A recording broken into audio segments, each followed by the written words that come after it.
جو مدعو کی گئی تھی 24 کی نشست کے لیے، انہوں نے آپس میں ایک مشاورت کی مجلس منعقد کی تاکہ جب وہ بی جے پی سرکار سے ملاقات کریں تو اس ملاقات میں وہ ایک متفقہ جو ہے وہ لاہ عمل جو ہے اس کو اپنا سکیں۔ چنانچہ انہوں نے وہ نشست کی اور اس نشست کے لیے اور جو ان کے جو مطالبات تھے ان کو وہ زیادہ مؤثر طریقے سے ایک بڑے طویل عرصے کے بعد وہ جو ہے ان کو بالمشافہہ اسے بیان کر سکے۔ ایک چیز جو بڑی واضح ہوئی کل کی نشست سے وہ یہ ہے کہ وزیر اعظم نریندر مودی نے اس بات کا اعتراف کر لیا کہ دلوں کی دوری ہے اور کشمیری دلی سے دور ہیں، یہ تو بات سامنے آ گئی، اور کہا کہ میں چاہتا ہوں کہ اس نشست سے دلوں کی دوری کو مٹانا چاہتا ہوں اور دلی کی دوری کو مٹانا چاہتا ہوں۔ تو اعتراف تھا۔ یہ جو تاثر دیا جا رہا تھا پہلے کہ وہاں حالات معمول کی طرف لوٹ آئے ہیں، سب نے 5 اگست 2019 کے اقدامات کو کھلے دل سے قبول کیا ہے اور ان اقدامات سے جو ہے جموں اور کشمیر، مقبوضہ جموں اور کشمیر کی صورتحال میں خوشگوار تبدیلی آئے گی، آج یہ جملے اس کی نفی کر رہے ہیں اور دنیا دیکھ رہی ہے کہ جو کہا گیا تھا، جن عزائم کا ذکر کیا گیا تھا، ان اقدامات کے اعلانات کے ساتھ وہ آج خاک میں مل گئے۔ آپ نے یہ بھی دیکھا کہ میرا یہ تجزیہ ہے جو میں نے گفتگو سنی ہے، جو مجھے رپورٹ کیا گیا ہے اور جو میں نے مختلف لوگوں کے سٹیٹمنٹس جو میں نے سنے ہیں، اگر میں مختصراً اس کا خلاصہ آپ کی خدمت میں پیش کروں تو میں تو کہوں گا جو کل کی بیٹھک تھی وہ تھی گفتن نشستن برخاستن۔ نشست ہوئی، حاصل وصول کچھ نہ ہوا۔ میری نظر میں یہ ایک ناٹک تھا، اور ناٹک کیوں تھا؟ ناٹک اس لیے تھا کہ ایٹ بیسٹ اس کو آپ ایک پبلک ریلیشننگ ایکسرسائز تو کہہ سکتے ہیں، نکلا کچھ نہیں۔ ناٹک اس لیے تھا کہ پچھلے 2 سال کے جو اقدامات لیے گئے اور 2 سال میں جو جموں اور کشمیر پر جبر اور تسلط مسلط کیا گیا، اس سے ہندوستان کا جو انٹرنیشنل امیج ہے، اس کی جو ساکھ ہے، وہ بری طرح متاثر ہوئی۔ نہ صرف ہندوستان کی ساکھ متاثر ہوئی، میں سمجھتا ہوں کہ وزیر اعظم مودی کی جو ذاتی جو شخصیت ہے اس پر بھی بہت سے سوالیہ نشان اٹھائے گئے۔ تو اس خفت کو مٹانے کے لیے اور اس امیج کو، اپنے انٹرنیشنل امیج کو بحال کرنے کے لیے یہ ایک کوشش کی گئی۔ اب دیکھیے، کہتے رہے کہ جناب وہاں تو حالات بالکل معمول کی طرف آ گئے، اور آپ نے دیکھا کہ کچھ چنے ہوئے لوگوں کو بھی وہاں لے جایا گیا، لیکن جو وہاں کشمیری قائدین وہاں گئے، انہوں نے کہا کیا؟ انہوں نے متفقہ یک زباں ہو کر 5 اگست کے جو اقدامات تھے ان کے ریورسل کا مطالبہ کیا، یعنی کہ ان کو مسترد کیا اور کہا کہ ہمارے لیے یہ قابل قبول نہیں ہے۔ اور جو گفتگو سامنے آئی ہے اس سے یہ بالکل ہم واضح طور پر اس کا یہ ہم تجزیہ کر سکتے ہیں کہ وہ مکمل جو کہتے ہیں نا full fledged restoration of statehood کے خواہش مند ہیں، فل فلیجڈ کے خواہش مند ہیں، اور اس کا اعادہ کل کی نشست سے بھی یہ تاثر ملتا ہے. وہ کہہ رہے ہیں کہ جو آپ نے غیر قانونی اور ان کی نظر میں غیر آئینی اقدامات کیے وہ ہمارے لیے قابل قبول نہیں ہیں. اور وہ کہہ رہے ہیں، اور یہاں تک بھی بات آئی، سننے میں بھی آئی ہے، اس کا ذکر بھی ہوا، کہ جو اقدامات ہیں وہ چیلنج ہو چکے ہیں اور اس وقت بھی سپریم کورٹ میں ان کی پٹیشن پڑی ہے. 2 سال سے وہاں پٹیشن ہے. یہ اور بات ہے کہ ابھی تک سنوائی نہیں ہوئی، اس کا فیصلہ نہیں ہوا. وہ معترض تھے تو سپریم کورٹ گئے. اگر انہوں نے فراخ دلی سے خوش دلی سے 5 اگست کے اقدامات کو قبول کیا ہوتا تو پھر سپریم کورٹ میں جانے کی ضرورت محسوس نہ کرتے. اب واضح یہ دکھائی دے رہا ہے کہ کل کی نشست اور ان مطالبات، جو ریورسل کا مطالبہ انہوں نے کیا، اس پر انہیں کوئی ٹھوس جواب نہیں ملا. یہ کہا گیا ہاں اسٹیٹ ہوڈ بحال کر دیا جائے گا ایٹ این اپرچون ٹائم. یہ بڑی ویگ بات ہے، مبہم سی بات ہے. What is an اپرچون time? 2 سال تو بیت گئے. What is an اپرچون time? اور یقیناً سوال ذہن میں اٹھتا ہے کہ مزید کتنی کشمیری جانیں کا نذرانہ پیش کرنا پڑے گا اس فیصلے پر نظر ثانی کا جو مطالبہ ہے اس کی اہمیت جتلانے کے لیے. بالکل یہ بات سامنے آئی کہ وہاں اس بات کا ذکر بھی ہوا کہ ہمارا تو اعتماد جو ہے وہ اٹھ گیا ہے، اور اس اعتماد کو بحال کرنے کے لیے، اور اعتماد واحد جو طریقہ ہے اعتماد کو بحال کرنے کا وہ ہے فل ریسٹوریشن آف اسٹیٹ ہوڈ. یہ کہا گیا اور میں نے سنا، یہ جملہ بھی سنا. یہ بھی سامنے آیا کہ تذکرہ ہوا، ذکر ہوا کہ کشمیری بہت غصے میں ہیں، نالاں ہیں،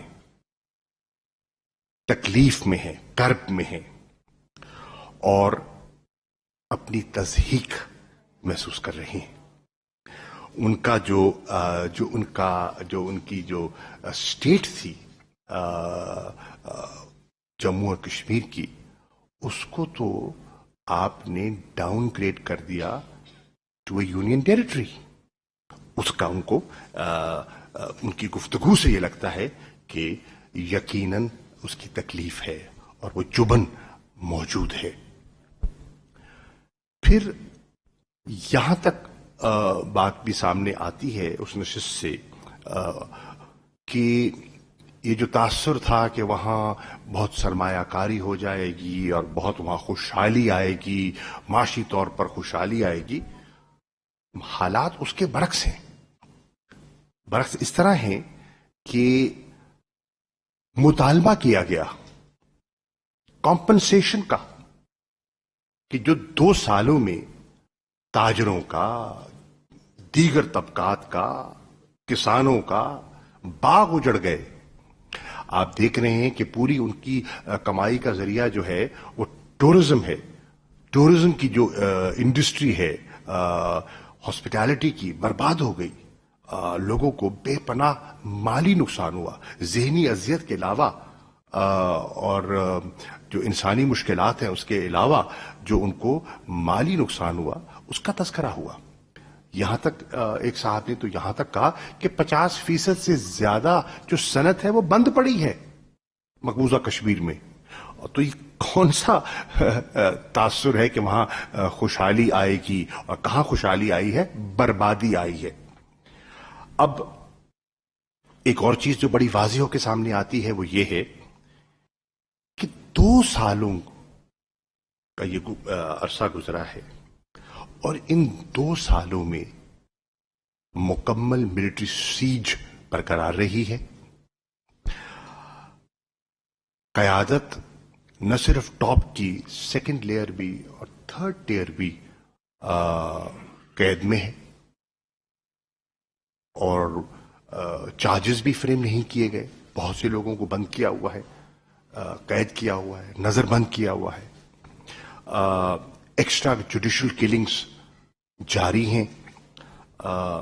فنڈامنٹل رائٹس جو ہیں وہ بالکل سلب ہیں، اور جتنے اسٹیٹ ٹولز آف آپریشن ہیں ان کو بروئے کار لایا گیا. لیکن جو حیران کن اور حوصلہ افزا بات ہے وہ یہ ہے کہ اس کے باوجود وہ ان کے عزم کو توڑ نہیں پائے، اور وہ ان کو جسے کہتے ہیں نا سبجوگیٹ نہیں کر پائے. یہ بالکل ہماری جو انفارمیشن ہے، مصدقہ اطلاعات ہیں، وہ یہ کہہ رہی ہیں. اب جو اے پی سی بلائی گئی، گفتگو تو ہو گئی، اس گفتگو میں مانگا کیا گیا، ڈیمانڈز کیا تھیں؟ وہ ڈیمانڈ کر رہی ہیں کیا؟ سیاسی قیدیوں کی رہائی. وہ مطالبہ کر رہے ہیں کیا؟ فنڈامنٹل رائٹس کی بحالی. وہ مطالبہ کر رہے ہیں کیا؟ And to extra judicial killings. وہ کارڈن سرچ آپریشنز کے ساتھ جو چیزیں منسوب ہیں آپ کے سامنے ہیں. وہ مطالبہ کیا کر رہے ہیں؟ Reversal of illegal and unilateral steps. اب قابل غور بات جو ہے وہ یہ ہے کہ یہ کون کہہ رہا ہے؟ پاکستان نہیں کہہ رہا، یہ کشمیری کہہ رہے ہیں. یہ کشمیری کہہ رہے ہیں، اور کشمیری قیادت کا وہ حصہ کہہ رہا ہے جو ماضی میں حکومتوں کا حصہ رہا ہے. میں کسی کا نام نہیں لینا چاہتا، لیکن وہ مطلب دلی کے ساتھ ان کے مراسم رہے ہیں. یعنی کہ میں حریت کی قیادت کی بات نہیں کر رہا، میں اس لیڈرشپ کی بات کر رہا ہوں جو دلی کی سرکار کے ساتھ جن کا اٹھنا بیٹھنا، گفتگو ہوا کرتی تھی، نشستیں ہوا کرتی تھیں، کولیشن گورنمنٹس بناتے رہے. ایلینیشن کا یہ عالم ہے. میری نظر میں کل کی نشست ناکام تھی، بے سود تھی، بے مقصد تھی. اس سے کچھ حاصل وصول نہیں ہوگا. کشمیری میری نظر میں آج بھی تلاش میں ہے اپنے تشخص کی، آئیڈینٹی. وہ مطالبہ کرتے ہیں اپنے اٹانومس اسٹیٹس کا، خود مختاری کا. وہ تحفظ چاہتے ہیں، اور جو ڈیموگرافک ریسٹرکچرنگ ہے وہ اسے ذہنی طور پر قبول نہیں کر رہے. They are uncomfortable with that, they protesting on that. وہ پروٹیکشن چاہتے ہیں پراپرٹی رائٹس کی، ملازمتوں کے جو ان کے بچوں کا مستقبل ہے، جن کو تاریخ دکھائی دے رہا ہے، اس کے بارے میں وہ فکر مند ہیں. تو یہ جو صورتحال ہے یہ سامنے آئی ہے، اور میرا یہ خیال تھا کہ اس میں کل میڈیا کے بہت سے دوستوں نے رابطہ کرنے کی کوشش کی، لیکن میں چاہتا تھا کہ پوری معلومات حاصل جائیں، اور معلومات حاصل کرنے کے بعد آپ کے ساتھ نشست کی جائے. شکریہ. جی، یہ فارن منسٹر صاحب کی ابھی ایک پارلیمنٹری کمٹمنٹ بھی ہے، but we can take few questions. ہاں کر لیں. اس کی وجہ ہے کہ آپ کے علم میں ہے کہ بجٹ سیشن جو ہے وہ آن ہے اور ووٹنگ بھی ہونی ہے، وہ جانا ہے. جی نوید صاحب.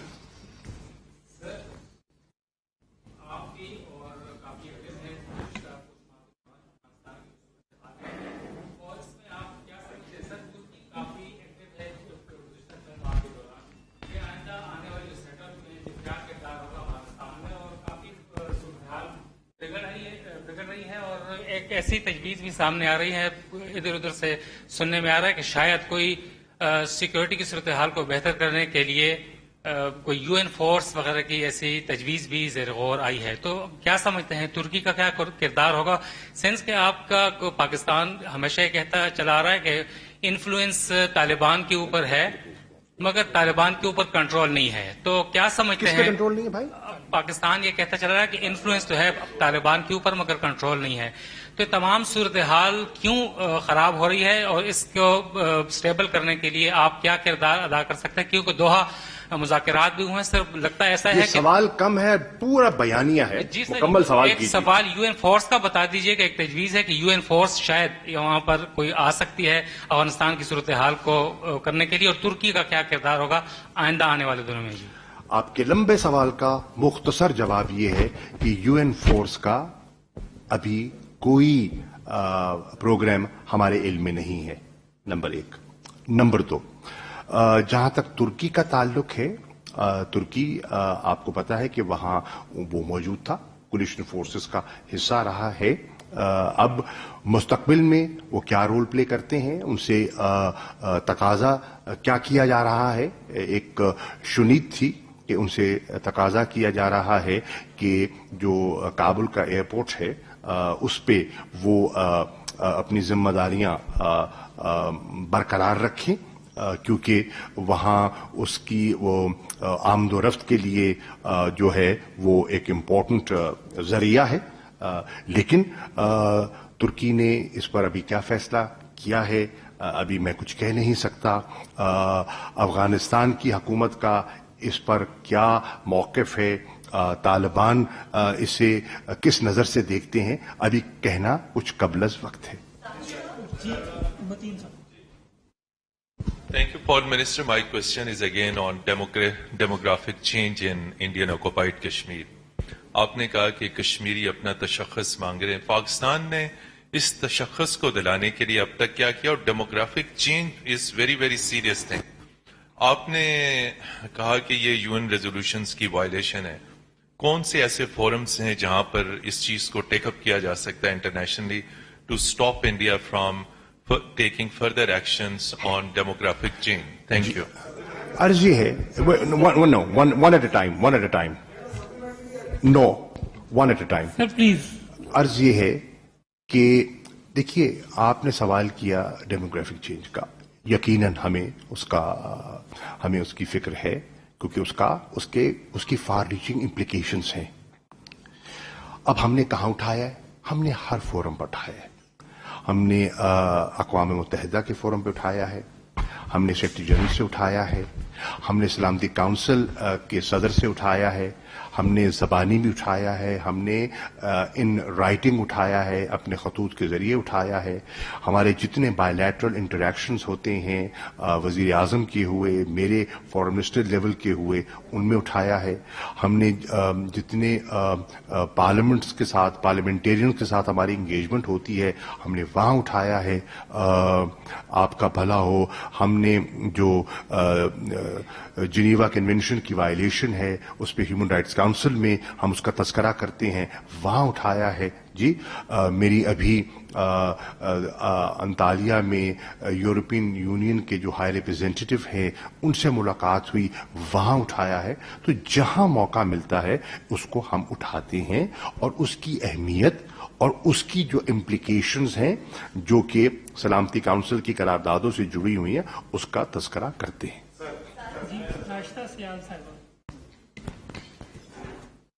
تھینک یو ویری مچ سر. راشدہ سیال اب تک سے. فارن منسٹر صاحب, سر ایکسلنسی یہ فرما دیجئے کہ پرائم منسٹر آف پاکستان نے ایک انٹرویو میں یہ سٹیٹمنٹ دی ہے کہ اگر مسئلہ کشمیر حل ہو جاتا ہے تو نیوکلیئر ایسٹس کی ضرورت نہیں رہے گی. So I want to ask, is there any change on our nuclear policy? Thank you. No. That's a very simple,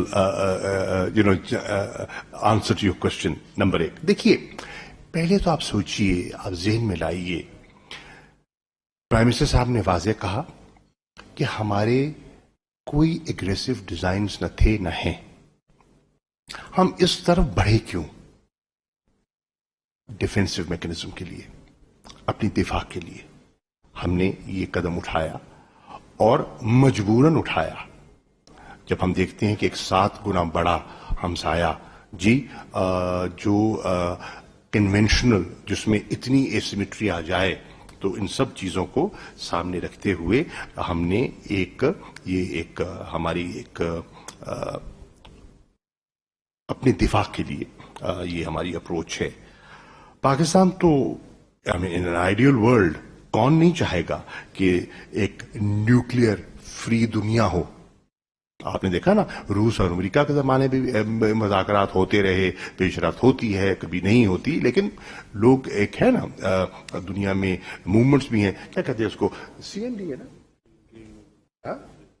C N D movement, green movements کئی دنیا میں کرتے رہتے ہیں, لیکن جب فیصلے ہوتے ہیں تو وہ ایک ہولسٹک پکچر کو سامنے رکھ کے کیے جاتے ہیں.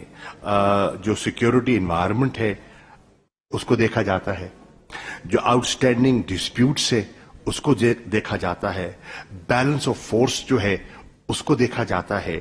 تو ان سب چیزوں کو دیکھ کر پاکستان نے فیصلے کیے اور کرے گا. اسٹریٹجک ریسٹرینٹ رجیم جو ہے اس کے بارے میں ہم نے ہمارا ایک موقف ہے اور وہ کوئی نیا نہیں ہے. ہم گاہے بگاہے اس کا تذکرہ کرتے رہے ہیں کہ ڈسپیوٹ ریزولوشن ہے, مسائل ریسٹرینٹ ہے, کنونشنل بیلنس ہے, یہ سب آپ کے سامنے ہیں چیزیں. تو آپ جب ان کا یہ بیان دیکھتے ہیں تو اس کو اس تناظر میں دیکھیں تو چیزیں کنفیوزڈ نہیں رہتی. صاحب, جو وزیر اعظم پاکستان نے بات کی تھی کہ جب تک واپسی نہیں ہوتی 5 اگست کے معاملات کی انڈیا سے بات نہیں ہو سکتی, کل کشمیری جو کل تک ہم اسے کٹ پتلی کہتے تھے انہوں نے بھی وہی مطالبہ کیا ہے. کیا آپ سمجھتے ہیں کہ انہوں نے گراؤنڈ ریالٹی کے حوالے سے بات کیا, کیونکہ جو آپ کا موقف ہے وہی کشمیری جو قیادت بلائی گئی تھی ان کا موقف ہے؟ دیکھیے اس وقت تو آپ دیکھیں نا کہ جو 5 اگست 2019 کے بی جے پی سرکار کے اقدامات ہیں اس پر معترض ہیں Kashmiri and Kashmiris across the board, چاہے آزاد کشمیری ہیں, چاہے مقبوضہ کشمیر کے کشمیری ہیں, چاہے وہ کشمیری ہیں جو کل بیٹھک پہ تشریف فرما تھے, چاہے وہ کشمیری ہیں جو حریت کی قیادت جن کو آپ کہتے ہیں جو وہ ٹرو ریپرزینٹیٹیوز کے طور پہ جانے جاتے ہیں. تو اس کے ساتھ ساتھ آپ دیکھیں پاکستان اور انٹرنیشنل کمیونٹی تو دیکھیں تو ان اقدامات کو تو آج مطلب ہے تقریباً سبھی حلقے مسترد کر چکے ہیں اور بھارت کے اندر سے آوازیں اٹھ رہی ہیں. دیکھیے نا, باہر سے تو چلو ہو سکتا ہے لیکن اندر سے آوازیں اٹھ رہی ہیں, تو اس سے ان کے اقدامات کی جو ہے نا افادیت اور اہمیت وہ آپ کے سامنے ہے. Thank you, Foreign Minister. I'm Aisha Tanseem with Voice of America. Most of the fighting in Afghanistan today is between the government forces and Taliban. You said in a recent interview to Tolo News that Taliban are not responsible for all the rise in violence. Does that mean you're saying the Afghan government is also responsible for some of the rise in violence? Ma'am, what I said was, yes, violence has risen. Yes, we are concerned about it. Yes, we've been advocating reduction in violence, leading to ceasefire. We've been stating that in our bilateral meetings, in our interaction with even with the Taliban here in this very office when the political leadership came here, and I engaged with them not once, twice, thrice. This was a very this was the advocacy that we did. Now, it is generally Taliban are put in one category, that they are sort of fanning violence. What I said was, and let me reiterate or qualify, that there are other elements over there that are equally responsible for this increase in violence. Who are they? Daesh, spoilers. And there are two categories of spoilers. There are spoilers within, and there are spoilers from outside. And they are elements who do not, want to see peace and stability in Afghanistan. We, as a government, as a state, are advocating, working for, facilitating peace and stability in Afghanistan.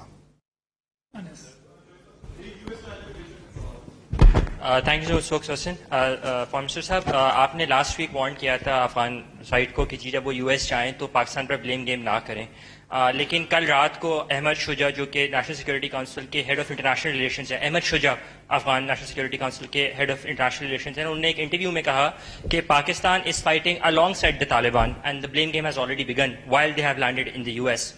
اب سے کچھ گھنٹے بعد president غنی اور عبداللہ کی president Biden سے meeting ہے. In the absence of President Biden and Prime Minister Khan's contact, do you not think such statements can be adverse to Pakistan's efforts for peace in Afghanistan? Thank you. First of all, Malik Saab, you must understand that the Americans are fully aware of the role Pakistan is playing in Afghanistan. Their focal person, Ambassador Zalmay Khalilzad, is on record having said the constructive, positive, engaging role Pakistan has played, the facilitating role Pakistan has played. There is a widespread acknowledgement of our role. Today, Pakistan is being viewed as part of the solution. We are not being viewed as part of the problem. And I say that having engaged with US congressmen, I am saying that having spoken to important people within the administration, I am saying that having spoken to foreign ministers within the European Union, the High Representative, and important countries of the region. Whether it's, the Gulf countries, China, Russia, Iran, and the rest. So they can say what they want to. The question is the world oblivious of our role? And can they be that naive? I don't think they are.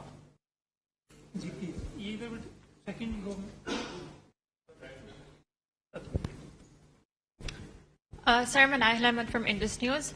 The Taliban has recently gained considerable territory in Afghanistan. Do you think it will impact the ongoing peace talks between the government of Kabul and the Taliban in any way?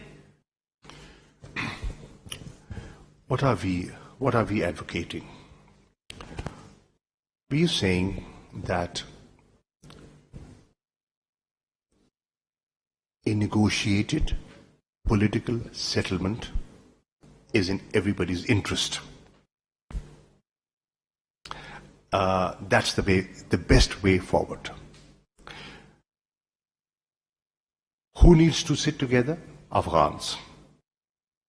Whether they are Taliban or members of the government.